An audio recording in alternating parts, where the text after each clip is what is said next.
Hi friends, welcome to Shri cooking channel. ನಾನು ಸುನೀತಾ. ತುಂಬಾ ವಿಶೇಷವಾಗಿ ಹಬ್ಬ ಹರಿದಿನಗಳಲ್ಲಿ ಮಾಡುವಂತಹ ಕಟ್ಟಿನ ಸಾರ ರೆಸಿಪಿಯನ್ನು ನಾನು ಇವತ್ತು ಮಾಡ್ತಿದ್ದೀನಿ. ತುಂಬಾ ಟೇಸ್ಟಿಯಾಗಿ ಅಷ್ಟು ಈಸಿಯಾಗಿ ಕೂಡ ಮಾಡ್ಬೋದು. ಹೊಸಬರು ಮಾಡ್ತಿದ್ರೆ ಈ ತರಹದ ಕಟ್ಟಿನ ಸಾರೊಮ್ಮೆ ಮಾಡಿ ನೋಡಿ, ತುಂಬಾ ಟೇಸ್ಟಿಯಾಗಿ ಕೂಡ ಬರುತ್ತೆ. ಈ ಸಲ ಹಬ್ಬಕ್ಕೆ ಈ ತರಹದ ಕಟ್ಟಿನ ಸಾರೊಮ್ಮೆ ಟ್ರೈ ಮಾಡಿ ನೋಡಿ. ಅದನ್ನು ಹೇಗೆ ಮಾಡೋದು ಅಂತ ನಾನು ಪೂರ್ತಿ ಡೀಟೇಲ್ ಆಗಿ ನಾನಿಲ್ಲಿ ತೋರಿಸ್ತೀನಿ. ನಾನು ಇವಾಗ ಕುಕ್ಕರ್ಗೆ 1 ಬೌಲ್ನಷ್ಟು ಕಡಲೆಬೇಳೆಯನ್ನು ತೆಗೆದುಕೊಂಡಿದ್ದೀನಿ. ಅದನ್ನು 2ರಿಂದ 3 ಸಲ ಚೆನ್ನಾಗಿ ವಾಶ್ ಮಾಡಬೇಕು. ನೋಡಿ, ಇವಾಗ ನಾನು ವಾಶ್ ಮಾಡಿ ತೆಗೆದುಕೊಂಡಿದ್ದೀನಿ. ಅದಕ್ಕೆ ನಾನು ಅರ್ಧ ಲೀಟರ್ನಷ್ಟು ನೀರನ್ನು ಹಾಕಿ ಗ್ಯಾಸ್ ಮೇಲೆ ಕುದಿಲಿಕ್ಕೆ ಇಡ್ತಿದ್ದೀನಿ. ಅರ್ಧ ಲೀಟರ್ನಷ್ಟು ನಾನು ನೀರನ್ನು ಹಾಕ್ತಿದ್ದೀನಿ, ಯಾಕಂದರೆ ಕಟ್ಟು ಜಾಸ್ತಿ ಬೇಕಲ್ಲ ನಮಗೆ. ಹಾಗಾಗಿ ನಾನು ಅರ್ಧ ಲೀಟರ್ನಷ್ಟು ಕುದಿಸಿ ಒಂದು 5ರಿಂದ 6 ವಿಸಿಲ್ ಹೊಡಿಬೇಕು. ತೊಗರಿಬೇಳೆಯನ್ನಾದರೂ ಯೂಸ್ ಮಾಡಿ ಈ ಕಟ್ಟಿನ ಸಾರನ್ನು ಮಾಡ್ಬೋದು. ಹಾಗೆ ಒಂದು ಬಾಣಲೆಯಲ್ಲಿ ನಾನು 2 ಟೇಬಲ್ ಸ್ಪೂನಷ್ಟು ಎಣ್ಣೆಯನ್ನು ಹಾಕಿ ಒಂದು 5 ಜವಾರಿ ಟೊಮೆಟೊವನ್ನು ಹಾಕ್ತಿದ್ದೀನಿ. ಇದನ್ನು ಮಸಾಲೆ ಮಾಡಲಿಕ್ಕೆ ನಾನು ರೆಡಿ ಮಾಡ್ತಿದ್ದೀನಿ. ಎಣ್ಣೆಯಲ್ಲಿ ಚೆನ್ನಾಗಿ ಹುರ್ಕೋಬೇಕು ಟೊಮೊಟೊ ಹಣ್ಣನ್ನು. ಹಾಗೆ ಮತ್ತು ನಾನು 2 ಈರುಳ್ಳಿಯನ್ನು ಚಿಕ್ಕದಾಗಿ ಕಟ್ ಮಾಡಿ ತೆಗೆದುಕೊಂಡಿದ್ದೀನಿ. ಹಾಗೆ 3 ಗಡ್ಡೆ ಬೆಳ್ಳುಳ್ಳಿಯನ್ನು ಈ ಥರ ಕಟ್ ಮಾಡಿ ಹಾಕ್ತಿದ್ದೀನಿ. ಚೆನ್ನಾಗಿ ಮೀಡಿಯಮ್ ಫ್ಲೇಮಲ್ಲಿಟ್ಟು ಹುರಿತಾ ಇರಬೇಕು.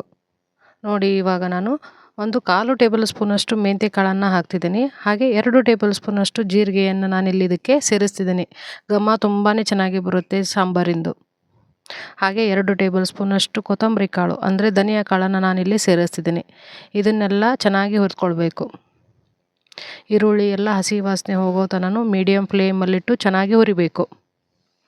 ಹಾಗೆ ನಾನು 4ರಿಂದ 5 ಬ್ಯಾಡಗಿ ಮೆಣಸನ್ನು ಹಾಕ್ತಿದ್ದೀನಿ.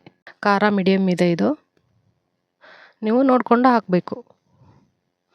ನೋಡಿ, ಈ ಥರ ಚೆನ್ನಾಗಿ ಹುರಿಬೇಕು. ಇವಾಗ 1 ಹಿಡಿಯಷ್ಟು ನಾನು ಕರಿಬೇವಿನ ಸೊಪ್ಪನ್ನು ಹಾಕ್ತಿದ್ದೀನಿ.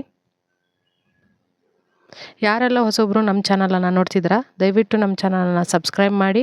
ಹಾಗೆ ಈ ವಿಡಿಯೋ ಇಷ್ಟ ಆದರೆ ಈ ವಿಡಿಯೋಗೊಂದು ಲೈಕ್ ಕೊಟ್ಟು ನಿಮ್ಮ ಫ್ರೆಂಡ್ಸ್ ಆ್ಯಂಡ್ ಫ್ಯಾಮ್ಲಿಗೆ ಈ ವಿಡಿಯೋವನ್ನು ಶೇರ್ ಮಾಡಿ. ನೋಡಿ, ಈ ಥರ ಚೆನ್ನಾಗಿ ಫ್ರೈ ಆಗಿದೆ. ಇವಾಗ ಇದನ್ನು ಸ್ವಲ್ಪ ತಣ್ಣಗಾಗಲಿಕ್ಕೆ ಬಿಡೋಣ. ಇವಾಗ ಕುಕ್ಕರ್ನಲ್ಲಿ ಕುದಿಸಿರುವಂಥ ಕಡಲೆಬೇಳೆಯನ್ನು ನಾವಿವಾಗ ಓಪನ್ ಮಾಡ್ತಿದ್ದೀನಿ.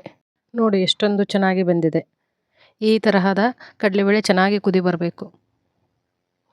ನಾವಿವಾಗ ಈ ಕಡಲೆಬೇಳೆಯಲ್ಲಿರುವಂತಹ ಕಟ್ಟನ್ನು ಒಂದು ಪಾತ್ರೆಗೆ ನಾನಿವಾಗ ಸೋಸ್ತಿದ್ದೀನಿ.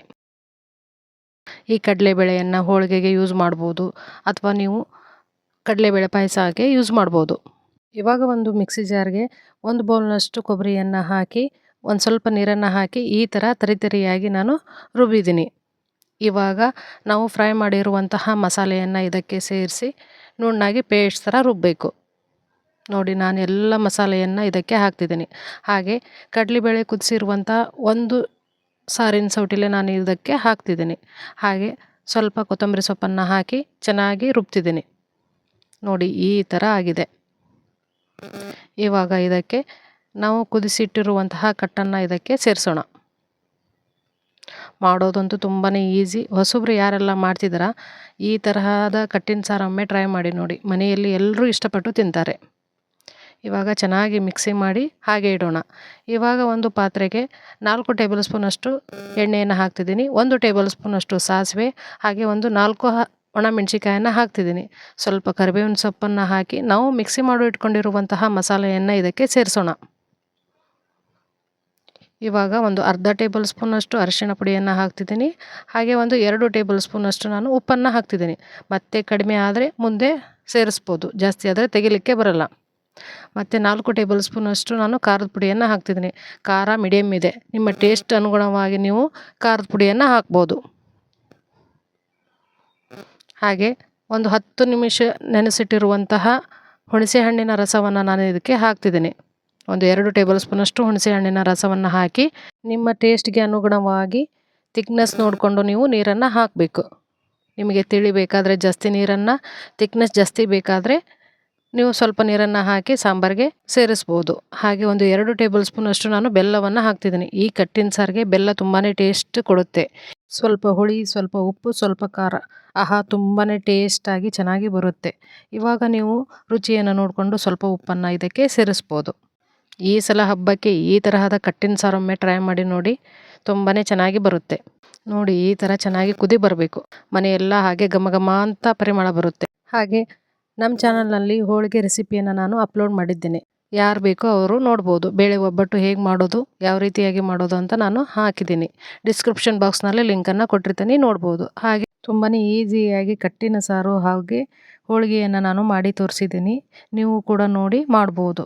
ಮನೆಯಲ್ಲಿ ಯೂಸ್ ಮಾಡುವಂಥ 1 ಟೇಬಲ್ ಸ್ಪೂನಷ್ಟು ನಾನು ಸಾಂಬಾರು ಪುಡಿಯನ್ನು ಇದಕ್ಕೆ ಸೇರಿಸಿದ್ದೀನಿ. ಈ ಥರ ಚೆನ್ನಾಗಿ ಕುದಿ ಬಂದಮೇಲೆ ಗ್ಯಾಸನ್ನು ಆಫ್ ಮಾಡಬೇಕು. ಇವಾಗ ರೆಡಿಯಾಗಿದೆ ಬಿಸಿ ಬಿಸಿಯಾದ ಕಟ್ಟಿನ ಸಾರು. ಬಿಸಿ ಅನ್ನದ ಜೊತೆ ತುಂಬಾ ಟೇಸ್ಟಿಯಾಗಿ ಕೂಡ ಬರುತ್ತೆ. ಈ ಸಲ ಹಬ್ಬಕ್ಕೆ ಈ ಥರದ ಕಟ್ಟಿನ ಸಾರು ಟ್ರೈ ಮಾಡಿ ಹೇಗಿದೆ ಅಂತ ಕಮೆಂಟ್ ಸೆಕ್ಷನ್ನಲ್ಲಿ ತಿಳಿಸಿ. ಮತ್ತೆ ಹೊಸ ಹೊಸ ರೆಸಿಪಿಯೊಂದಿಗೆ ನಾನು ನಿಮ್ಮನ್ನು ಭೇಟಿಯಾಗ್ತೀನಿ. Watching for my videos. Keep Shri cooking channel. Thank you.